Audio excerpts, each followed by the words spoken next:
Então, além do planejamento, tem que ter uma organização do processo de trabalho, tem que ter essa agenda de planejamento tem que estar refletida na semana típica da unidade, né? O que a unidade faz na segunda, terça, quarta, quinta e sexta, de manhã e de tarde, em relação à oferta de ações programáticas e atendimento à demanda espontânea, enquanto tática de gestão da clínica ampliada. Eu queria mostrar para vocês que desde 2005 que o Pacto de Atenção Básica estabelece como indicadores para acompanhamento da atenção básica nos municípios a taxa de mortalidade infantil e materna, proporção de baixo peso ao nascer de crianças que nascem com menos de 2,5 kg, as taxas de internação por pneumonia em crianças e infarto e AVC em adultos. Então, onde tem uma atenção primária forte, a gente espera que no hospital da microrregião e da macrorregião haja reflexo nesses indicadores. Né? A gente quer ver reduzir, pelo menos, a proporção desses eventos que a gente chama de condições sensíveis à atenção primária. Só que esses indicadores só podem ser acompanhados no nível macro, né? No nível micro, no território de uma UBS, a gente vai acompanhar, sim, a concentração, né, dos procedimentos preventivos, né? O número de consultas médicas por habitante, o número de exames Papa Nicolau, o número de pré-natal, a média de visitas domiciliar por famílias, e são indicadores que eu chamo de concentração, porque são números, são médias, né? Todo mês, então, a unidade realiza preventivo, então a gente quer aumentar essa média de oferta, né?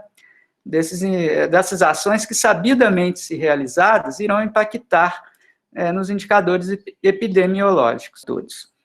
Tá? A programação local, né? Então, toda UBS tem seu território definido, portanto, então é possível cadastrar todo mundo e contabilizar quantas pessoas, quantos são masculinos, quantos são femininos, quantos são crianças, quantos são jovens, quantos são adultos, quantos são idosos, quais são os grupos de risco. O que são os grupos de risco? Gestantes, criança menor de 2 anos, idosos, né, populações que moram em áreas de vulnerabilidade social, quais são as alianças estratégicas que eu tenho naquele território, onde que é o CRAS, onde que é a escola. Então, a gente precisa identificar na nossa área de UBS qual que é o tipo de relação que o gerente da UBS estabelece com essas alianças no seu território. Né? A gente precisa conhecer também as capacidades dos nossos serviços, a estrutura. Então, cada caderno de atenção básica do estudo de vocês tem uma estrutura necessária, tem uma oferta potencial que a gente quer atingir. E se existem gargalos, se existem deficiências estruturais que limitam a nossa capacidade de oferta, diagnóstico do desempenho, né? Acompanhar nessas coberturas, acompanhar a produção da UBS, calcular as coberturas e concentrações que a gente quer atingir. As metas devem ser factíveis para servir de estímulo e não inatingíveis para ninguém levá-las em consideração.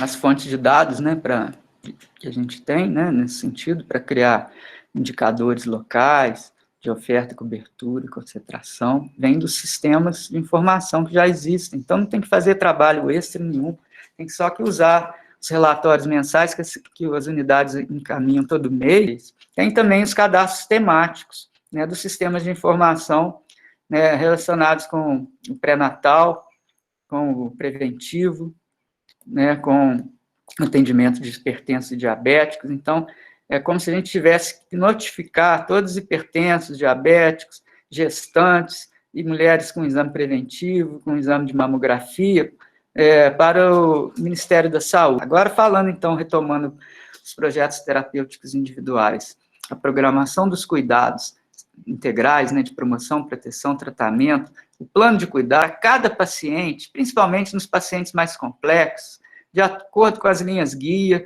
com os cadernos de atenção básica e com a gestão da clínica, que é exatamente aquela gestão de casos dos pacientes mais complexos, que está no topo da pirâmide da Kaiser Permanente, lá que o Eugênio Vilaça usa no plano diretor de APS. Tá? Esses planos terapêuticos têm que estar registrados nos prontuários. Tá? Então, um projeto básico da atenção primária nessa organização da demanda espontânea, tem que o caderno da atenção básica de acolhimento vai tratar, que é exatamente a organização da fila, porque hoje só os que chegam primeiro que conseguem lugar na fila para consulta médica. Então, dessa forma, os que mais precisam estão sempre tendo negado seu acesso, né? Então, em vez de dar as primeiras consultas para os que chegam primeiro, vamos dar as primeiras consultas para aqueles que têm maior necessidade realmente de ser atendido ali na hora, né? Fazer a vigilância de saúde desde a recepção da demanda espontânea. Demanda, necessidade de saúde, oferta estruturada, a necessidade de termos uma oferta estruturada que contempla, de fato, as necessidades do usuário, né? Resolver em ato, e encaminhar, marcar consulta para outro dia, encaminhar para atendimento no mesmo dia, né? Ou até mesmo agendar um encaminhamento, um exame, dar um atestado, né? Tem os saberes próprios, né, que os trabalhadores trazem, né, que estão lá nos nossos estudos, na nossa retaguarda tecnológica. Isso é o acolhimento. Isso aqui é um fluxograma do acolhimento que a Úrsula fez para exemplificar o processo do acolhimento, né? Que o paciente que chega na unidade é atendido numa recepção, ele pode ter queixas imediatas ou não, às vezes ele quer lá só mesmo aferir a pressão, fazer uma vacina, ou quer marcar uma consulta para outro dia, né? Então, ele sai dali com a consulta marcada e aquele que precisa, que tem queixa, o acolhimento, então, vai querer saber se a queixa é aguda ou se é urgência, e se não for aguda e nem urgência, vai direcionar a pessoa para o quadro acima, que vai embora com a consulta marcada, com o seu problema resolvido. E se for aguda, urgência, realmente, se precisa ou não precisa da avaliação médica. Se sim, vai ter que ter um médico ali o tempo todo, entendeu? O acolhimento não pode ser só às 7 horas da manhã até às 7h30. Ele tem que ser o tempo todo. E se não precisa de avaliação médica, oferecer para ele, né, o atendimento de enfermagem. Por exemplo, as mulheres do Dom Bosco não sabem que pode marcar a consulta de enfermagem para fazer preventivo. Elas acham que tem que ir no médico primeiro. E não precisa mesmo. Está no protocolo. Só estudar o caderno que vocês vão ver. Tá? Aí, se for o caso da enfermeira atender e precisar de acompanhar, ela já agenda. E se não precisa de acompanhar, ela dá alta, né? E se precisa do médico de retaguarda, o médico só vai realizar a conduta dele se não for grave. Se for uma coisa grave, ele vai ter que encaminhar, vai chamar o SAMU, né? Ou então vai colocar em observação, fazer a reidratação oral, ou então tratar a crise hipertensiva, fazer um eletro, e dar um remédio, e fazer outro eletro, e se melhorar, ele manda para casa. Houve melhora, vai para... Então, não sai dali também, indo para casa, vai provavelmente precisar de um encaminhamento. Né? Tem o protocolo de Manchester, que é utilizado nas UPAs, mas que a gente vem preconizando que seja aplicado na atenção primária também, nas condições agudas da demanda espontânea. Então, se for azul ou verde, eu marco para outro dia. Se for amarelo, eu já tenho que atender no mesmo dia, entendeu? E se for vermelho, eu tenho que encaminhar para a UPA, chamar o SAMU, né? Posso tratar uma criança convulsionando? Posso. Né? Se eu tiver diazepam, eu posso tirar uma crise convulsiva tônico-clônica generalizada. Com diazepam na veia, na atenção primária, eu tenho coragem.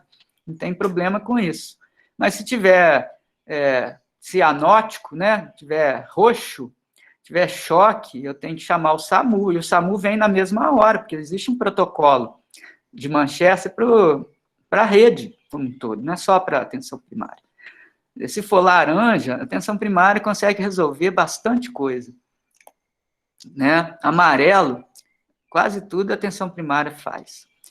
E o verde, o azul, se tiver vaga, eu atendo no mesmo dia. Se não tiver, eu marco para outro dia, aproveito e faço a vigilância da saúde para ver se aquela pessoa não tem outros fatores de risco que ela pode ser encaixada em algum programa quando já tem uma agenda mais fluida. Né? O prontuário clínico para as equipes de saúde da família e as redes de atenção à saúde, então, vão estar na gestão da clínica, nos cadernos da atenção básica, vai estar explicando isso tudo, tá, gente? Tudo isso. CIAP, SOAP, é a Classificação Internacional de Atenção Primária, e é a técnica SOAP, subjetivo, objetivo, ação e plano, que é a abordagem centrada na pessoa que o McQueen discute, só que eu fico feliz de falar que isso já está no nosso ESUS. O ESUS já está parametrizado para usar não só a CID-10, mas a CIAP, a Classificação Internacional de Atenção Primária, que é um capítulo à parte, vale a pena vocês pesquisarem, CIAP, SOAP. Tem folderzinho do Ministério da Saúde sobre isso. E, finalmente, né, as diretrizes clínicas, lá você vai ter os protocolos, as linhas guia, né, que são exatamente as diretrizes clínicas, né, que a gente tem que seguir dentro do princípio das redes de atenção à saúde. Tá? E são todos eles baseados em evidência, e todas as medidas preventivas são efetivas de acordo com a Força-Tarefa Americana para os Serviços Preventivos, que tem o link aqui também, que é um capítulo de estudo muito interessante, que vai exatamente avaliar a efetividade de todos os programas de rastreamento, aconselhamento, e todas as medidas preventivas. Tem um manual em inglês, né, para quem sabe inglês, e que vem fornecendo as evidências que vêm sendo usadas aí pela própria Organização Mundial de Saúde. Tá? As linhas guia, né, são recomendações, então, que normalizam todo o processo da condição ao longo de sua história natural, desde a promoção da saúde até a reabilitação, e por todos os pontos. E ver quais são os processos ali, nessas duas dimensões, que eu diria, vertical, né, atenção primária, secundária e terciária, e horizontal, que é promoção da saúde, proteção, cura e reabilitação. Entendido, gente? Mais do que isso, explicar mais do que isso, que é a tarefa 2, eu acho impossível. Tá? Entender que a gente entende tudo isso dentro de um conceito ampliado também de referencial teórico das ciências sociais, né? Entendendo, isso vem do marxismo. Tecnologias duras são os equipamentos hard, tecnologias leve duras são os softwares que a gente usa, e tecnologia leve é a nossa capacidade, nosso de relacionamento com o cliente, que é uma coisa que só expressa no encontro entre cada trabalhador e os seus pacientes. E as tecnologias, tanto duras, leve, duras, são diagnósticas ou terapêuticas, para falar de tecnologias em saúde. Tá? E a epidemiologia, enquanto método, ela se reivindica para si o direito e a legitimidade de definir quais são as tecnologias que funcionam, né? E a gente estuda, né, a eficácia, que é o funcionamento da tecnologia em condições ideais. Então, o preventivo já foi, do câncer do colo do útero, é uma tecnologia eficaz, porque já foi demonstrado lá no Reino Unido que ele reduz a mortalidade por câncer do colo do útero. Agora, será que o preventivo, enquanto tecnologia preventiva, está sendo efetivo, né, nas condições reais das UBS de hoje? Né? Então, isso se transporta para o tema de vocês. Né? E a eficiência é a relação custo-eficácia, o custo-benefício, custo-efetividade, que os economistas da saúde também vão usar como argumento de que as ações coordenadas pela atenção primária sempre são mais eficientes. Em planos de cuidado, né? Então, vocês precisam entender como é que é um plano de cuidado integral para um paciente que se enquadra no programa do tema do estudo de vocês. Isso vai estar lá no caderno da atenção básica. E qual que é o fluxograma do processo de cuidado na rede de atenção à saúde? Fazer o diagrama, o mapa conceitual, ou de uma das redes temáticas do programa de vocês, ou da principal delas, que permita, então, a gente visualizar aquele fluxograma entre o nível da atenção primária, secundária e terciária.